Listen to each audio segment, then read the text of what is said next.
Un cordial saludo a todos los oyentes de Radio María.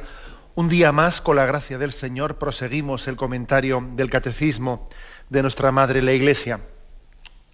Habíamos quedado en el punto 2447, todavía sin comenzar, dentro del apartado del amor de los pobres, que es un apartado que concluye la explicación del séptimo mandamiento.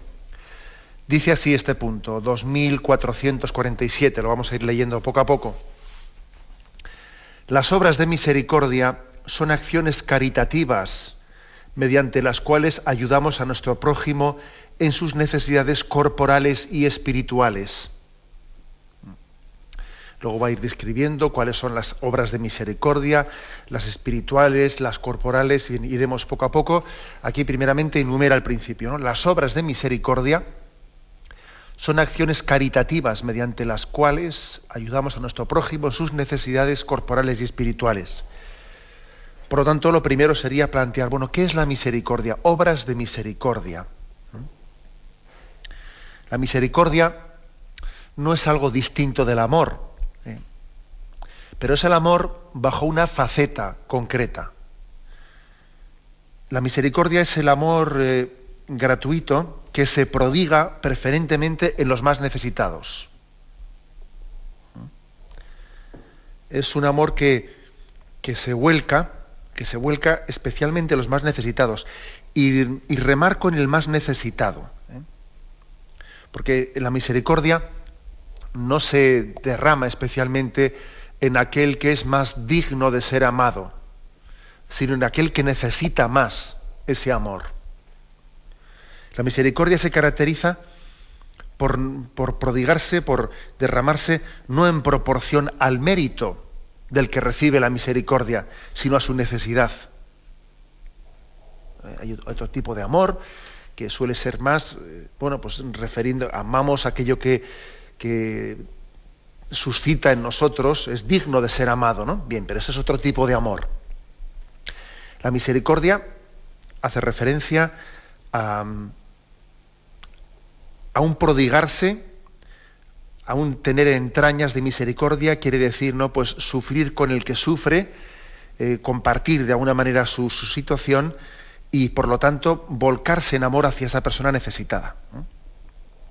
No es lo mismo la misericordia con sencillamente un tener compasión. Es más que un tener compasión, porque claro, la palabra tener compasión supone, pues, a mí me da pena una persona, me da pena. Yo veo una escena y suscitan mis sentimientos de compasión. Bien, algo más todavía que eso, es más que eso. La misericordia supone un ser nosotros instrumentos del amor de Cristo que se prodiga con un amor preferencial hacia el necesitado.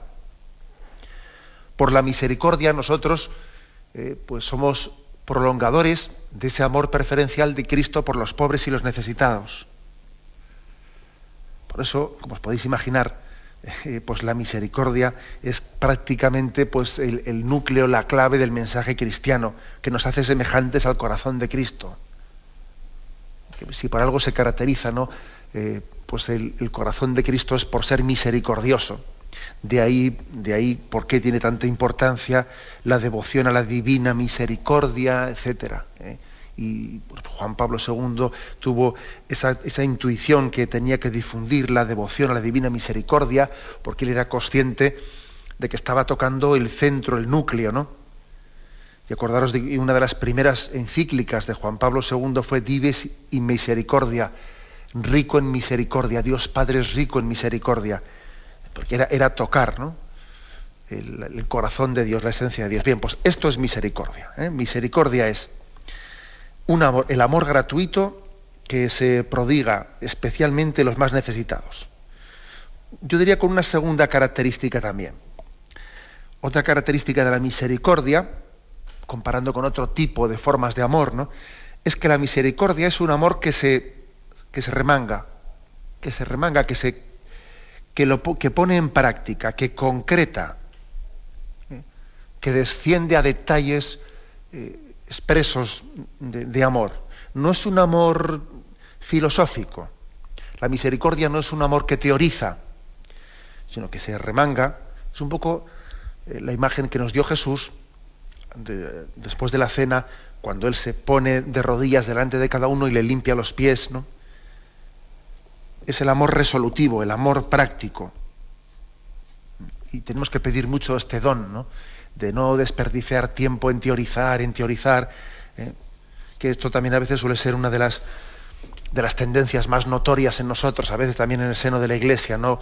Pues sí, tenemos que pensarlo mucho, y pensamos, programamos, sopesamos, mientras tanto, madre mía, se nos escapa el tren, ¿no? Somos muy dados a darle vueltas, a teorizar las cosas, ¿no? Vamos a hacer un intercambio de reflexiones sobre cómo vemos la situación y no sé qué, venga, y darle vueltas, ¿no? Mientras que existe otro tipo de amor, que es el amor práctico, el que se pone manos a la obra, el que se remanga, esta es otra característica de la misericordia, que está también muy subrayada en la carta del apóstol Santiago, cuando dice, ¿no? Si tú ves un pobre que te pide pan y tú le dices que Dios te bendiga, hombre, que Dios te bendiga, pero se necesita pan. Luego tú tienes que responder de una manera práctica y concreta a su petición. ¿De qué te sirve la fe sin obras, no? Bueno, pues ese también es otro pasaje de la carta de Santiago. Esta es una característica de la misericordia, es un amor práctico que desciende a lo concreto. Otra característica de la misericordia que no debemos tampoco de olvidar, complementaria con esta, aquí nos lo insinúa, nos lo ofrece este punto del catecismo, cuando nos remite a un punto anterior, el 1460, en el que se nos recordaba que también el ejercicio de las obras de misericordia tiene también un sentido penitencial para nosotros, de purificación. Leo aquel punto, estaba hablando allí del sacramento de la confesión, y fijaros, allí se decía, en su tiempo lo explicamos, la penitencia que el confesor impone debe tener en cuenta la situación personal del penitente y buscar su bien espiritual. Debe corresponder todo lo posible a la gravedad y a la naturaleza de los pecados cometidos. Puede consistir en la oración, en ofrendas, en obras de misericordia, servicios al prójimo, privaciones voluntarias, sacrificios y sobre todo la aceptación paciente de la cruz que tenemos que llevar. Es decir, cuando en su tiempo el catecismo explicaba el sacramento de la penitencia, el sacramento de la confesión, allí decía que el sacerdote, quien administra este sacramento, cuando impone una penitencia que debe de intentar que esa penitencia pues no sea meramente arbitraria, sino que incida en la sanación de esas heridas que el pecado ha dejado en nosotros. Por eso conviene en la medida de lo posible que la penitencia sea proporcional no solo a la gravedad de los pecados, sino también al tipo de materia de los pecados, ¿no? Entonces, si por ejemplo alguien se acusa de ser egoísta, de pensar únicamente en sí mismo, etcétera, pues será bueno que también se le imponga una penitencia que sea el ejercicio de una obra de misericordia que le ayude a salir de su egoísmo, ¿no? Entonces, digamos que las obras de misericordia pueden ser muy pedagógicas para la administración del sacramento de la penitencia. Muy pedagógicas, porque están como trabajando, están como sanando las heridas que el pecado ha dejado en nosotros. Y además, dice aquí, es que nos purifican, o sea, por lo tanto le purifican. Con lo cual, digamos que las obras de misericordia realizan, dos fines al mismo tiempo. El bien en el prójimo con quien ejerzo la misericordia y el bien que realizan en mí mismo, o sea, que me están purificando. Es un ejercicio de purificación y necesitamos purificarnos. Nuestros pecados, aunque Dios haya perdonado en el sacramento de la penitencia, de la confesión, haya perdonado la culpa, sin embargo sí que existe un desorden en nosotros, lo que se llama pena temporal, que tiene que ser purificado. No es una especie de en absoluto, ¿no? Como si fuese un rencor que Dios tiene que no te ha perdonado del todo. No. Dios te ha perdonado plenamente, ¿no? es la ofensa que tú le habías infligido a él, pero es verdad que el pecado ha causado un desorden en ti, objetivo, un desorden con respecto a la justicia, un desorden que tú tienes que purificar, que eso se llama pena temporal. Bueno, pues eso, ¿cómo se perdona? ¿Cómo se purifica? Bueno, pues mediante la oración, mediante también el sacrificio, mediante el ejercicio de las obras de misericordia. He aquí también otro aspecto importante de estas obras de misericordia, que son fuente de purificación. Bueno, el catecismo, después de haber explicado, ¿no?, esta frase o afirmación primera, las obras de misericordia son acciones caritativas mediante las cuales ayudamos a nuestro prójimo, nos remite a dos textos. Isaías 58. Isaías 58, que dice: grita incansable, deja oír tu voz como trompeta, denuncia a mi pueblo sus delitos, a la casa de Jacob sus descarríos. Día a día consultan mi oráculo, desean conocer mis intenciones como gente que practica la justicia, que no abandona el mandato de su Dios. Me piden que haga justicia, desean la cercanía de Dios. O sea, está reprochando, por lo tanto, a aquellos que están consultando los oráculos, y sin embargo les dice: ¿para qué ayunamos? Si no nos, bueno, mejor dicho, todavía el reproche que le están dirigiendo estos a Yahvé es: ¿para qué ayunamos si no nos miras? Nos mortificamos si no te das cuenta. Porque el día del ayuno buscáis vuestro interés y sois implacables con vuestros sirvientes. Ayunáis, sí, pero entre pleitos y disputas, repartiendo puñetazos sin piedad. No ayunéis como hacéis ahora, si queréis que se oiga en el cielo vuestra voz. ¿Creéis que este es el ayuno que deseo? Cuando uno dice mortificarse, que mueva su cabeza como un junco, que se acueste sobre saco y ceniza. ¿A eso le llamáis ayuno, día agradable del Señor? Este es el ayuno que deseo: abrir las prisiones injustas, romper las correas del cepo, dejar libres a los oprimidos, destrozar todos los cepos, compartir tu alimento con el hambriento, acoger en tu casa a los vagabundos, vestir al que veas desnudo y no cerrarte a tus semejantes. Entonces brillará tu luz como la aurora, tus heridas se cerrarán enseguida, tus buenas acciones te precederán, te seguirá la gloria del Señor. Como veis, por lo tanto, un texto de Isaías en el que se remarca la importancia de las obras de misericordia. Un texto que viene a decir: mira, las obras de penitencia que realices tendrán muy poco valor ante Dios si no son penitencias que te disponen a la caridad con el prójimo, a las obras de misericordia. Cuando la penitencia no está unida al ejercicio práctico de la caridad, puede ser una penitencia que no sea cristiana, para entendernos, que no sea cristiana. De los 3 consejos, acordaros de que la Iglesia, cuando llega a la Cuaresma, suele dar allí 3 consejos, ¿no? Que es ayuno, caridad, ayuno, limosna.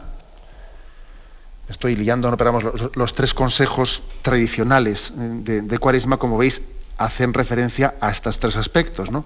Al aspecto del sacrificio, al aspecto de la limosna y al aspecto de la oración. Los 3 tienen que ir de una manera conjugada. Si uno realiza pues un ayuno sin limosna, pues posiblemente sea una especie de autosuperación, una especie de pues ofrenda a Dios de mi propio vencimiento. Y eso es una autobúsqueda, eso en el fondo no es plenamente cristiano. Eso hasta podía rondar un poco una filosofía oriental del autocontrol, aquel que dice: bueno, yo me voy a controlar y voy a ser capaz de prescindir de esto, del otro, ¿no? Cuando se busca una penitencia que tiene en sí misma su fin y que de ella no se deriva una mayor capacidad y disposición para amar al prójimo, esa penitencia no es cristiana. No es cristiana. Entonces, bueno, pues esto puede ocurrir, que alguien diga: bueno, sí, yo soy capaz soy capaz de ayunar de esto, de prescindir del otro, de dormir en el suelo, de no sé cuántas cosas más, ¿no?, que aparentemente son muy duras y muy sacrificadas, ¿no?, pero que no me pidan que le ayude a esta persona porque no le aguanto. No le aguanto, no tengo paciencia con ella. Mira, vamos a ver, no te engañes, porque igual estás dejando de fumar, estás haciendo esa serie de penitencias de autovencimiento, y luego resulta que cuando tienes una persona concreta, un prójimo concreto en el que expresar tu amor, pues eso te repele. A esto se refiere este texto de Isaías. Como digo, pues es muy gráfico el hecho de que los 3 consejos tradicionales que da la Iglesia al inicio de la Cuaresma, limosna, ayuno y oración, tienen que ir conjugados. Y el segundo texto que se nos ofrece es Hebreos 13:3. Después de este Isaías se ofrece este otro. Permaneced en el amor fraterno. No os olvidéis de la hospitalidad. Gracias a ella hospedaron algunos, sin saberlo, a ángeles. Acordaos de los presos, como si estuvierais con ellos encarcelados, y de los maltratados, pensando que también vosotros tenéis un cuerpo. Hace referencia, pues, a esos pasajes del Antiguo Testamento en el que los ángeles de Dios fueron acogidos sin que quien los acogía, quien ejercía la caridad, fuese consciente de que estaba acogiendo un ángel, ¿no? Así también ocurre con quien practica, ejercita la obra de caridad. Dios le da la gracia de estar ejerciendo su caridad con Cristo mismo. Cada vez que lo hicisteis con uno de estos, conmigo lo estabais haciendo. Pero además pide en el ejercicio de la caridad, de las obras de misericordia, este texto de Hebreos 13:3, insiste: tú acuérdate de los presos como si tú estuvieses encarcelado, y acuérdate de los maltratados, que también tú tienes cuerpo y tú piensas que ese maltrato lo podías haber recibido tú, ¿no? O sea que también el ejercicio de la misericordia conlleva el ejercicio de ponerme yo en la situación del otro. Porque eso que está padeciendo él me podía ocurrir perfectamente a mí. Esto es muy importante porque hace que nos bajemos de nuestro pedestal, de una condición en la que nos sentimos demasiado seguros, ¿no? Y además es que es la realidad es que eso que yo estoy ahora mismo ejerciendo con el prójimo, perfectamente puede ocurrir que el día de mañana sea yo el que necesite esa misericordia que yo estoy practicando. Por eso dice: piensa que tú podrías estar encarcelado, piensa que tú podrías ser el maltratado. Bueno, en resumen, que las obras de misericordia, la misericordia es el amor gratuito que se prodiga en el más necesitado, no en el que más lo merezca, sino en el más necesitado, que es un amor que se caracteriza por ser muy práctico, por ser muy concreto, que nos está llamando a que unamos la penitencia, el sacrificio, al amor al prójimo, que desconfiemos de la penitencia, que no se traduce después en más prontitud para amar y para tener paciencia con los demás, y que de alguna manera pues, nos está configurando nuestro corazón a imagen del corazón de Cristo, porque nos purifica. Cada vez que ejercitamos la misericordia con el prójimo, nos purificamos de la pena temporal del pecado en nosotros, y nos estamos asemejando a Cristo, que tiene ese amor preferencial por los pobres. Tenemos un momento de reflexión y continuamos enseguida. Continuamos explicando este punto 2447, en el que se hablan de las obras de misericordia. Dice la segunda frase de este punto: instruir, aconsejar, consolar, confortar, son obras de misericordia espirituales, como también lo son perdonar y sufrir con paciencia. Las obras de misericordia corporales consisten especialmente en dar de comer al hambriento, dar techo al que no lo tiene, vestir al desnudo, visitar a los enfermos y a los presos, enterrar a los muertos.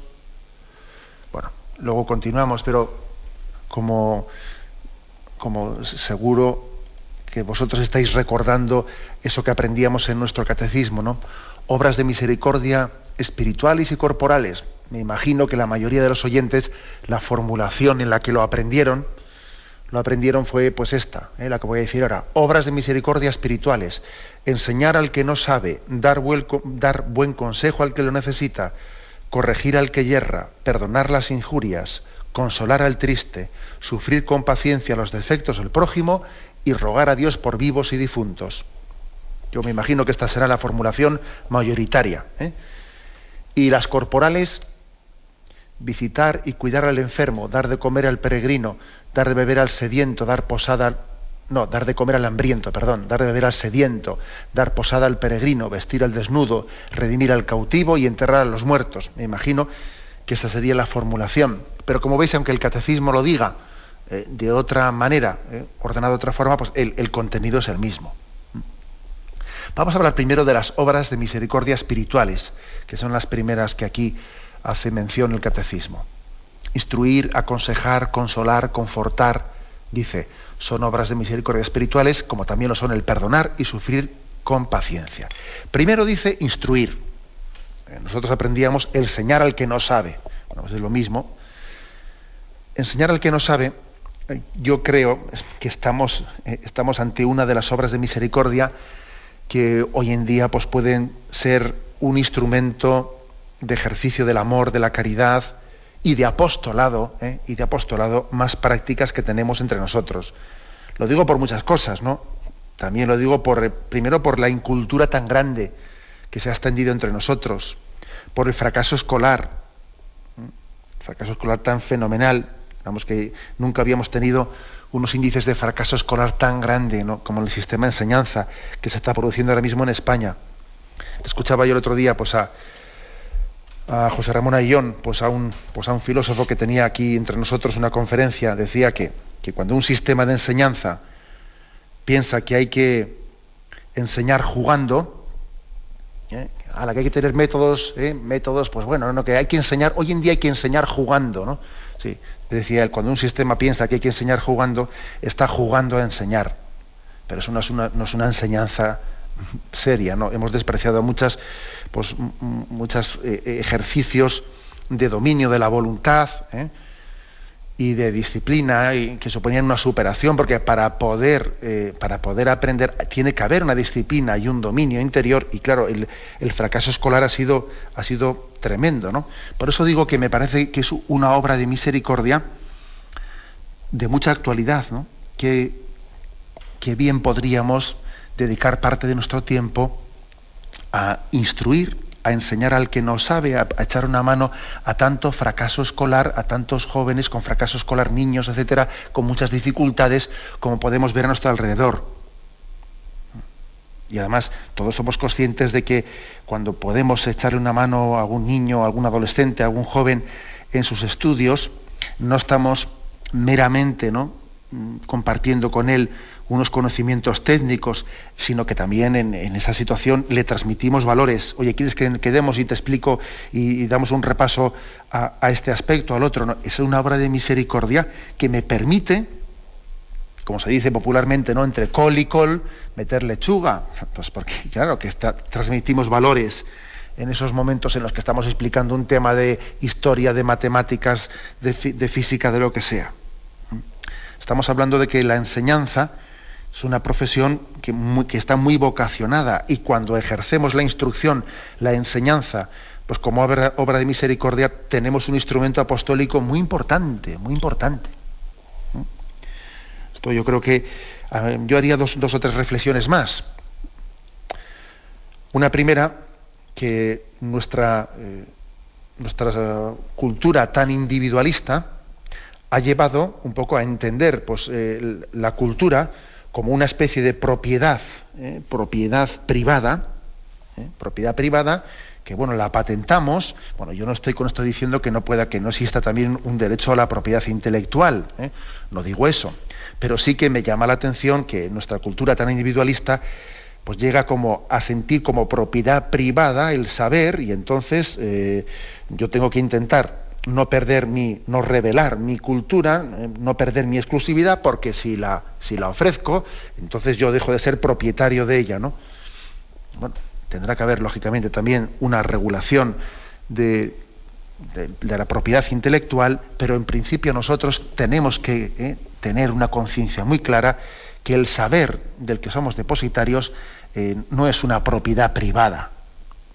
Y que si decíamos que que los bienes materiales, que graban sobre ellos pues una hipoteca en función del bien social, si eso lo decíamos del dinero, que el dinero nunca se puede decir exclusivamente es mío, sino que también tiene una finalidad, un destino del bien social, ¿qué no diremos de la cultura? Mucho más.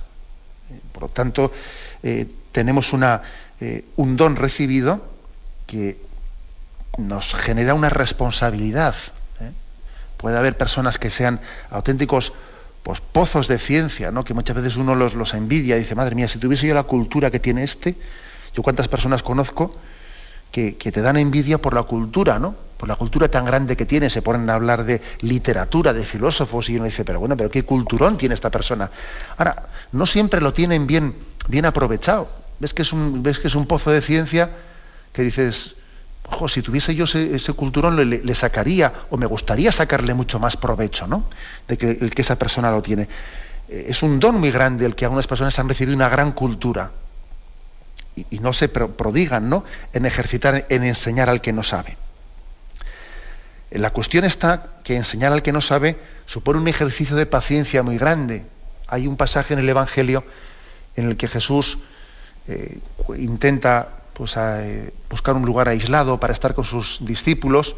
La gente se da cuenta, bordean el lago de Galilea y llegan al sitio en el que Jesús había buscado pues, un pequeño día de retiro con sus apóstoles. El caso es que Jesús ve que no van a poder tener ese retiro y dice, y Jesús con paciencia empezó a instruirles. Él había buscado un día de asueto para estar, de soledad para estar con los apóstoles, pero viendo que estaban mendigando su palabra, que mendigaban su instrucción, que mendigaban su enseñanza, con paciencia empezó a enseñarles. Y esta es la imagen de Jesucristo que nos quiere también a nosotros transmitir esa conciencia del deber que tenemos de compartir nuestra cultura con los demás, enseñar al que no sabe. Además, hemos tenido también ocasión de decir en días anteriores de que una de las primeras causas, ¿no?, de pobreza en el mundo pues es la incultura. En segundo lugar, la segunda obra de misericordia, dar buen consejo al que lo necesita. Aconsejar, dice aquí, ¿no?, en esta formulación, el catecismo, aconsejar. Bueno, pues la verdad es que yo creo que está muy unido al anterior, enseñar al que no sabe y dar buen consejo al que lo necesita. La instrucción generalmente suele ser más técnica, ¿no? Pero claro, como decía yo antes, no existe una enseñanza meramente técnica que no transmita valores, y en la medida en que vamos transmitiendo valores, ya fácilmente llegará un momento en que pasemos de la teoría al consejo personal, ¿no? Y no basta únicamente con enseñar al que no sabe, también hay que dar consejos concretos en la vida. Y a veces cuesta dar consejos, porque claro, dar consejos también te compromete. Te compromete porque no únicamente porque te puedes equivocar en el consejo que des, sino porque al dar consejos, eso te está comprometiendo con el testimonio de tu vida. Porque claro, estaría bonito que tú des determinados consejos buenos y tú al mismo tiempo estés con tu vida pues, dando el testimonio contrario. Por eso hay veces que algunas personas renuncian a dar consejos para así no verse después bajo la exigencia de tener que ser coherente con los consejos que han dado. Ojo con esto. Porque yo creo que esto suele influir más que eso de que me puedo equivocar dando un consejo. Claro, ya sé que me puedo equivocar dando un consejo. Y tan malo es mostrar seguridad dando un consejo cuando no la tengo. Si no estoy seguro de una cosa, pues no doy ese consejo. O lo doy mostrando que no estoy seguro. Pero también tan malo es mostrar seguro como callarse y no dar el consejo cuando en el fondo sé seguro que la palabra correcta sería esa, pero me la callo. Y me la callo, pues como he dicho, pues por no correr ningún riesgo, me la callo para que después a mí nadie me pueda decir nada si yo no lo vivo bien también. Además, que voy a decir una cosa, y es que aconsejar hay que hacerlo, debemos de hacerlo de una manera muy humilde. No se trata de ser un sábelotodo. Yo creo que esto también es importante. Hay personas que igual pueden tener una tendencia a ser un sábelotodo y entonces tienen que estar siempre metiéndose. No, yo creo que hay que ser prudente y sencillo en la manera de dar un consejo. Y además me parece que una manera humilde de dar un consejo puede ser, en la medida que sea un asunto complicado, decir, mira, consulta a otras personas, contrasta con otras, pero yo te diría, a mí me parece que por este camino no vamos bien, sería mejor el otro, etcétera, ¿no? O sea, hay que decir que dar consejos supone, como se dice popularmente, supone mojarse. Y muchas veces renunciamos a dar consejos pues para así no correr ningún riesgo. Sin embargo, es una obra de misericordia. Porque la misericordia, en la medida que he dicho antes, que es arremangarse para ayudar al prójimo, claro, cuando uno se arremanga y se acerca, claro que eso le puede salpicar y le puede comprometer. Pero sin embargo, es necesaria esa cercanía, es necesario correr un riesgo si queremos que nuestro amor sea un amor personal. Jesús también corrió tantos riesgos en su encarnación. El Verbo se arriesgó a ser maltratado por los hombres. También el que aconseja se arriesga a ser maltratado. Tú no te metas donde no te llaman, etcétera, etcétera. Pero también eso ocurre. Bien, tenemos un momento de reflexión y continuaremos enseguida. Continuamos la explicación del punto 2447. En concreto nos hemos centrado en las obras de misericordia espirituales. Enseñar al que no sabe, dar buen consejo al que lo necesita, corregir al que yerra. Bien, corregir al que yerra, la verdad es que si decíamos que dar buen consejo es como una extensión de enseñar al que no sabe, corregir al que yerra es también una extensión de dar buen consejo. El consejo no solo es en positivo, también es en negativo. Esto suele ser más fácil dar buenos consejos en positivo que corregir en negativo. Es más fácil, porque claro, decirle a una persona, oye, mira, te aconsejo esto, ¡ay, qué buena idea que has tenido! Bueno, eso es muy fácil, claro. Dar un consejo positivo que sabes que el otro lo va a coger muy bien. Pero claro, hacer una corrección que sabes que al otro le va a costar, eso ya cuesta más. Pero sin embargo, las dos facetas son facetas de una misma realidad. Si alguien está únicamente dispuesto a aconsejar para decir cosas que el otro le van a agradar, pero no estoy dispuesto a aconsejar cuando sé que al otro no le va a agradar mi consejo, bueno, entonces mi amor es muy limitado, muy escaso. Tenemos textos de los dos tipos. Colosenses 3:16 dice que la palabra de Cristo habite en vosotros en toda su riqueza. Aconsejaos unos a otros y enseñaros mutuamente con palabras y consejos sabios. Esto es dicho así en positivo, ¿no? Pero también luego dicho en corrección en negativo, Mateo 18 dice, si tu hermano ha pecado contra ti, habla con él a solas. Si te escucha, has ganado a tu hermano. Si no te escuchas, lleva contigo a 2 o 3, de modo que el caso se decida por boca de 2 o 3. Si se niega a escucharos, díselo a la iglesia. Es decir, está hablando de una forma de corrección. Cuando ves que alguien ha obrado mal, voy y le corrijo a solas, le corrijo en privado. El amor tiene que llegar hasta aquí. Tiene que llegar hasta aquí. Lo que no quiere decir que la corrección, como muchas veces hemos dicho aquí también, haya que hacerla sin discernimiento. No, voy a discernir. Quizás no sea yo la persona más adecuada para corregir a esta persona, porque no tengo hacia ella la ascendencia que debiera de tener y además hemos tenido ya algunas fricciones anteriores. Si le corrijo yo, las posibilidades de que ella admita la corrección van a ser mínimas. Sería igual mejor que le corrija a esta otra persona, pueda hablar con ella para que a ella le va a aceptar mejor. Bueno, ese tipo de discernimientos se pueden hacer, se deben de hacer. Porque si no se hiciesen, podríamos confundir corrección al prójimo con desahogo de mi malestar interior, y eso es fatal, que son dos cosas bien distintas. Corregimos buscando el bien del prójimo, no de alguna manera desahogándome porque tengo la pierna cargada, como suele decirse. No, eso no, y por desgracia muchas veces confundimos los dos conceptos. La corrección tiene que ser valiente, tiene que ser al mismo tiempo delicada y estratégica, ayudando también a la persona, porque todos tenemos nuestro orgullo, ayudando a la persona a que también pueda superar su orgullo para aceptar la corrección. Seguimos adelante. Hemos dicho enseñar al que no sabe, dar buen consejo al que lo necesita, corregir al que yerra, perdonar las injurias. También en Mateo 18 dice, Pedro se acercó y le dijo, Señor, ¿cuántas veces tengo que perdonar las ofensas de mi hermano? ¿Hasta 7 veces? Jesús le contestó, no te digo 7 veces, sino hasta 70 veces 7. O sea que también es una obra de ejercicio de misericordia el perdonar las injurias. Sería bastante ridículo el que entendiésemos que yo voy a hacer otras obras de misericordia con esta persona, pero vamos, que la ofensa que me hizo, esa no se la perdono, ¿no? Pero luego yo me prodigo con él, con otro tipo de cosas. No, si tienes ya una bien clara en la que ejercitar tu misericordia, no estés pensando en otras, ¿no?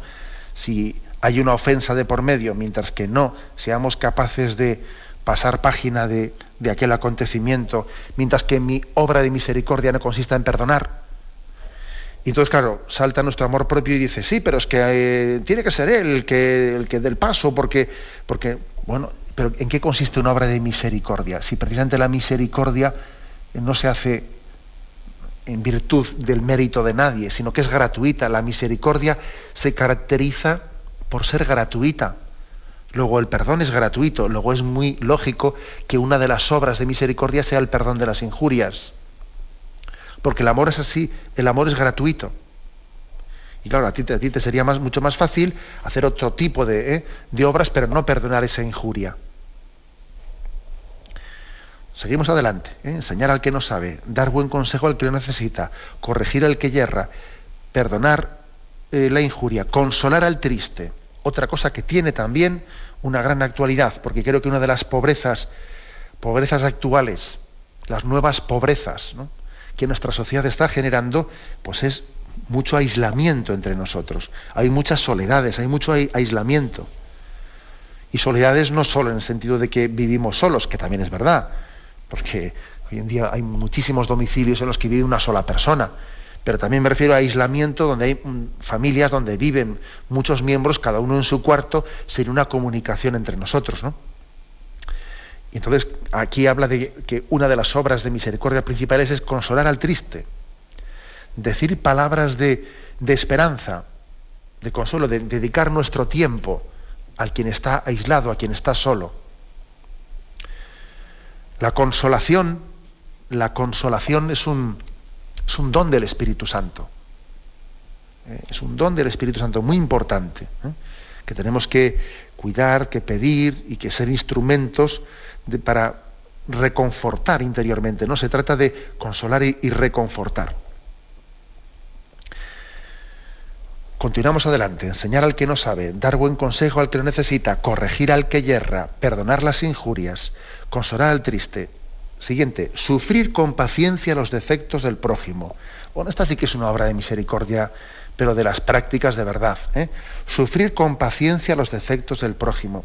Porque vamos a ver, si es que todo el mundo pensaría que yo podía estar en otra situación en la que me sería más fácil ser cristiano. No, pero vamos a ver, tenemos que florecer donde Dios nos ha plantado.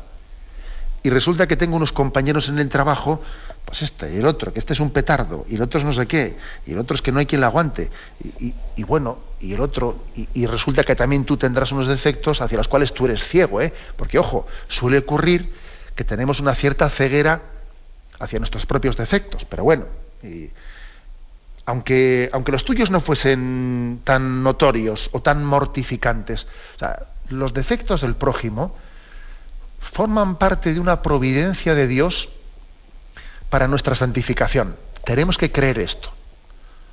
O sea, no únicamente las virtudes de los santos nos ayudan a nosotros, también los defectos del prójimo forman parte de una providencia de Dios en nuestra santificación. Aquí se aprovecha todo. Se aprovecha todo. Dios es capaz de servirse hasta de lo malo del prójimo para que tú, llevándolo con paciencia, vayas creciendo en un autodominio y mira, y entonces te ejercites en la caridad y te santifiques. Luego, sufrir con paciencia los defectos del prójimo es otra cosa básica, Y a veces pues también solemos escaparnos buscando otros ejercicios de la caridad que no pasen por aguantar al que no puedo con él. No puedo con él.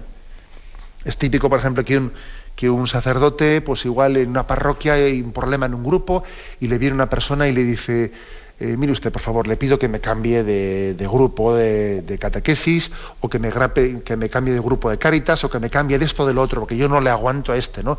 Prefiero ejercer la caridad en otro grupo. Y dice uno: madre mía, pues claro, estamos huyendo de sufrir con paciencia los defectos del prójimo para ver si yo ejerzo la caridad en un sitio en el que no me cueste tanto ejercerla, ¿no?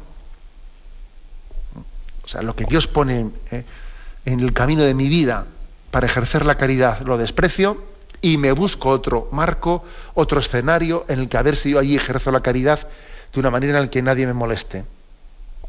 Me explico, que creo que esto es un ejemplo práctico.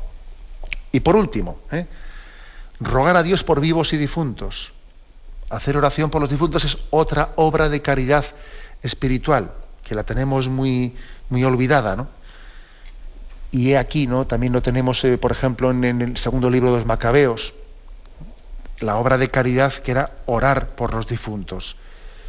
Existen carismas en la Iglesia Católica que tienen por finalidad ejercer esa caridad con las almas del purgatorio. ¿Qué ocurre? Que nos hemos olvidado en gran parte de esta verdad de fe, la verdad de fe de que podemos necesitar después de la muerte de un tiempo de purificación hasta que estemos plenamente preparados para gozar de la visión beatífica. Nos hemos olvidado de eso, nos hemos olvidado de la comunión de los santos y cómo las oraciones de unos son necesarias para la salvación de otros, y entonces, claro, hemos dejado pues de ofrecer no solo misas por los difuntos, que también hemos dejado de eso, y hemos dejado de orar por los difuntos. Importantísimo que también añadamos esta obra de misericordia. Rogar a Dios por los difuntos. Y por los vivos, porque nuestro poder de intercesión es por los vivos y es por los difuntos. Bien, tenemos el tiempo cumplido y no queremos dejar el programa sin que también tengáis vuestra parte de participación, formulando vuestras preguntas. Si Dios quiere, mañana continuaremos con las obras de misericordia corporales. Podéis llamar al teléfono 917-107-700. 917-107-700. Sí, buenos días, ¿con quién hablamos? Buenos días, monseñor. Buenos días, adelante. Mire, soy de Huelva.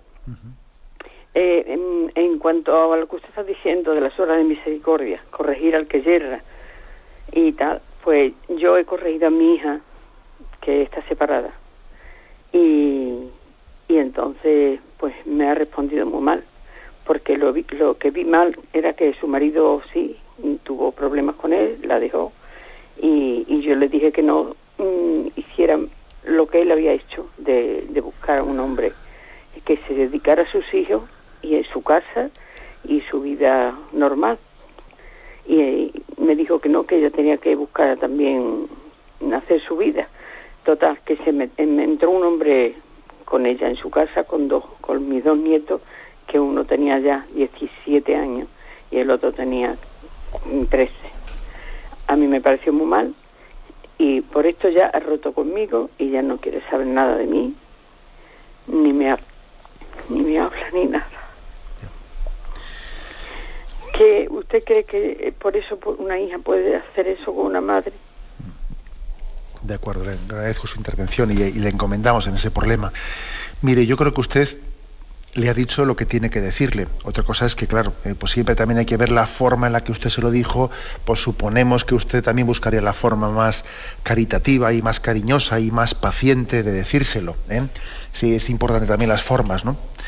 Es importante, pero claro, usted lo que le dijo es lo que tenía que decirle. Mira, hija, tú has sufrido una falta de respeto, ¿no?, por parte de tu marido. Ahora no hagas tú lo mismo, ¿no?, buscando un tubo de escape con otra persona que no sea tu marido. O sea, es decir, ese es el consejo el que le daría a una hija, por supuesto. Bueno, vamos a suponer que usted se lo dijo como es de suponer, ¿no?, que se lo dijo con todo el cariño y con toda la forma más adecuada de decírselo, y que ella ha tenido pues ese rebote. Mire usted, es que claro, la obra de misericordia de corregir al que yerra, dar buen consejo al que lo necesita, quien requiere por parte de quien recibe el consejo una disposición. una disposición. Yo le diría que también puede ocurrir que alguien haga las cosas perfectamente bien hechas y que sin embargo sean mal acogidas. Sean mal acogidas. Luego yo le diría, usted siga rezando por ella, no se canse y bueno, en la medida en que usted tenga encuentros con ella, aunque ella le niegue pues una conversación, etcétera, usted salude y no se muestre, digamos, rencorosa ante esta reacción de su hija de romper con su madre. No se muestre rencorosa, tenga un amor paciente de estar ahí, porque también sabe lo que le digo, que va a ver usted como también le vendrá la crisis y llegará un momento en que se quede sola y esa persona que ha metido ahí en su casa, que no debiera haber metido, también, claro, va a ver usted como al final se da cuenta que el amor fiel, incondicional, lo tengo en mi madre. Y creo que ese momento es importante que le encuentre a usted paciente, misericordiosa y acogedora. Y no quizás reprochándole el que antes hizo, no, sino con esa capacidad de perdonar también la injuria de su hija. La injuria o la ofensa. Adelante, hemos pasado a un siguiente oyente. Buenos días. Buenos días, monseñor. Buenos días, Mire, señor. soy Carmen, soy de Zaragoza.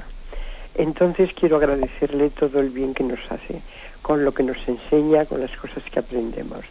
Pero yo ahora, cuando está diciendo usted últimamente sobre el pedir por los vivos y difuntos, y ha hablado del purgatorio, entonces sinceramente le agradecería, porque es que yo no encuentro en donde es la palabra de Dios, las Escrituras, la palabra purgatorio.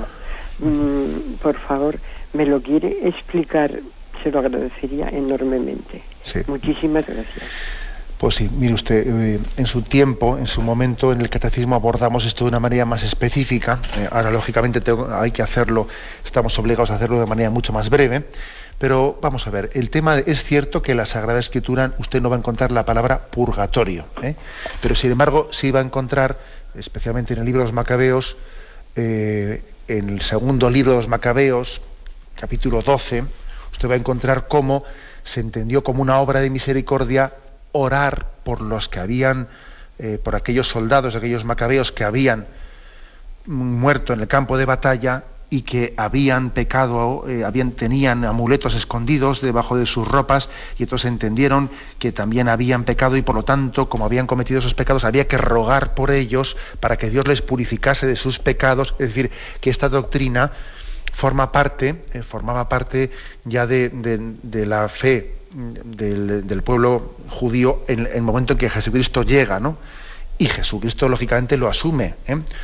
Y además hay que tener en cuenta que nuestra fe católica está basada en la Sagrada Escritura y también en la tradición de la Iglesia, ¿no? Y es evidente que desde los primeros siglos los cristianos rezaron por los difuntos, oraron por ellos. Es que de lo contrario no tendría ningún sentido lo que hacemos en un funeral. En un funeral pedimos, Señor, te pedimos la purificación. Bueno, sí, claro, sin la existencia de un estado de purificación, llamémosle purgatorio, como queramos llamarle, no tendría sentido que desde el primer siglo los cristianos hubiesen rezado por los difuntos. Luego aquí lo de menos es la palabra purgatorio o purificación o estado intermedio de preparación, bueno, como nos dé la gana, pero rezamos por los difuntos para que por ese poder de intercesión Dios les conceda la gracia de purificarse y prepararse para ver a Dios si no están suficientemente preparados para ello. Damos paso a una siguiente llamada. Buenos días. Buenos días. Sí, le escuchamos. Señor, quiero preguntarle qué hacemos las madres con estos jóvenes que nos dicen que tenemos el coco comido, que nos faltan al respeto cuando se les corrige. Estos jóvenes que no nos escuchan para nada. Lo escucho por la radio. Gracias. Bueno, la verdad es que esa es una preocupación de madre. Yo le diría, mire, aquí esto que hemos explicado hoy, de obras de misericordia espirituales, sufrir con paciencia los defectos del prójimo, eso cuando se aplica a un hijo ya es el máximo. Es el máximo. Es decir, no hay cosa que más cueste sufrir posiblemente que es los defectos del hijo, porque uno se prodiga en corregir, y parece que muchas correcciones caen en el desierto, ¿no? Es como predicar en el desierto. Yo creo que hay que ejercitarse mucho en la paciencia, porque claro, que le digan a una madre, ¿no?, que tienes el coco comido, madre mía, el coco comido, pero claro, es que justamente el que hace esa formulación, él no es consciente que está el pobre pues bajo una campana, ¿no? Bajo una influencia de una cultura que por tierra, mar y aire, por medios de comunicación, por música, por esto, por lo otro, le está robando su alma cristiana, le está robando sus raíces culturales y entonces piensa que el cristiano es el que tiene el coco comido. No, mira, el coco comido lo tienes tú. Lo que pasa es que, bueno, pues te lo vamos a decir de una manera misericordiosa, con paciencia, con tal, con cual. Yo creo que hay que tener paciencia cuando se escuchan esas cosas de los hijos y hay que hacerles entender pues que esta crisis, ¿no?, de rebeldía frente a los valores cristianos, pues como quien dice, ha nacido pues antes de ayer y tiene sus días contados, como todo aquello que está fundado en unos cimientos pues que no son la roca que es Cristo. Bien, tenemos el tiempo cumplido. Me despido con la bendición de Dios Todopoderoso, Padre, Hijo y Espíritu Santo. Alabado sea Jesucristo.